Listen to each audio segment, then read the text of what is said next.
The day I came home and found my clothes scattered across the lawn like the aftermath of a storm. I didn't yell. I didn't knock. I didn't ask questions. The locks were changed. A note taped to the front door in my wife's handwriting read, "Reflect on your actions." So I did. 3 years. That's how long I'd carried that house on my back. Mortgage, bills, repairs, while they lounged inside it like queens. My wife and her 3 sisters, unemployed, entitled, always talking about, "We are family," but family doesn't ambush you. Family doesn't exile you for asking for help. I told them we needed to cut back. I laid the numbers out like a doctor delivering a terminal diagnosis. We were bleeding money. I said, if you expect me to keep paying this mortgage alone, some things have to change. Their faces hardened. My wife looked at me like I was speaking a foreign language. Her eldest sister rolled her eyes.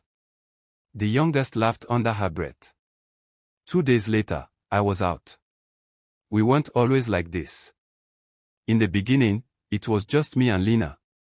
We were in love. We talked about building a life together. Then her sisters moved in temporarily after a bad breakup. That temporary turned into permanent the moment they realized I'd never say no. I should have, but I was raised to protect, to provide. They took that nature and gutted it. I slept in my car that night.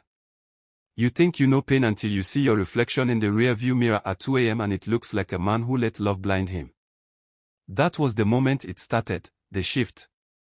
I didn't get mad. I got methodical. Step 1, I called a lawyer.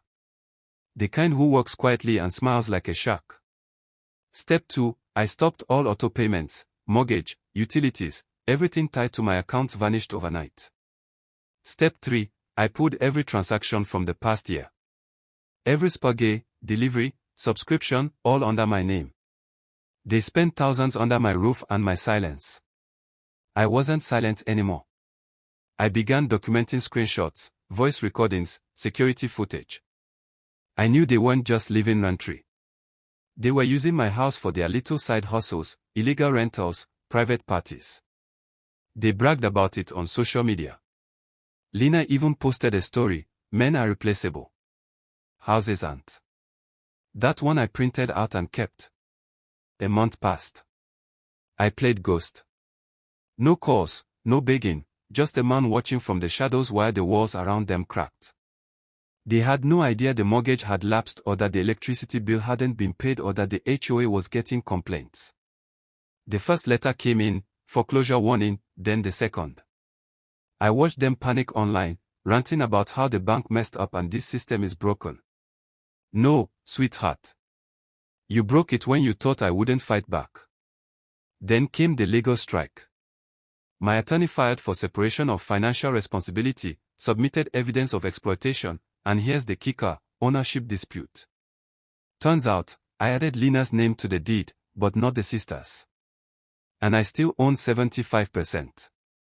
We made a quiet offer to the bank, bought back the property through a third-party LLC I formed just for this. The house was technically no longer mine. It was my company's. And that company served them an eviction notice. I showed up on the final day.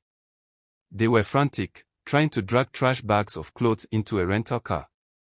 The front yard looked like a clearance sale gone wrong. My wife ran up to me, mascara smudged, screaming, "You can't do this." "Oh," I said, stepping past her. But I did. Her sister started yelling, too. Threats, insults, crocodile tears. The neighbors watched from across the street like it was a reality show finale.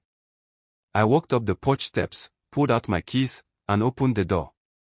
"You changed the locks," Lena shouted. "No," I said calmly. "I changed the game." Inside, the place was trashed.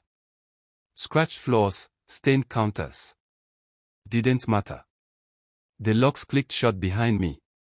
They stood outside, stunned, exiled now, poetic. Through the glass, I looked at Lena one last time. Her mouth moved, "How could you?" I didn't respond. But in my head, I whispered, "Reflect on your actions." It took weeks to restore the house. I renovated room by room. I burned the sheets, repainted the walls. I purged it of their scent, their chaos. I never answered Lena's calls. She sent messages, some angry, some apologetic. I didn't care. She taught me a valuable lesson. Love without boundaries becomes servitude. She took my kindness for currency. Now she's bankrupt. Funny thing is, I don't hate her. Hate would mean I still feel something, but I don't. I feel clean. I feel cold. I feel free. They wanted me to reflect. I did. And I came back sharper. So, no, I don't regret it. I just regret not doing it sooner.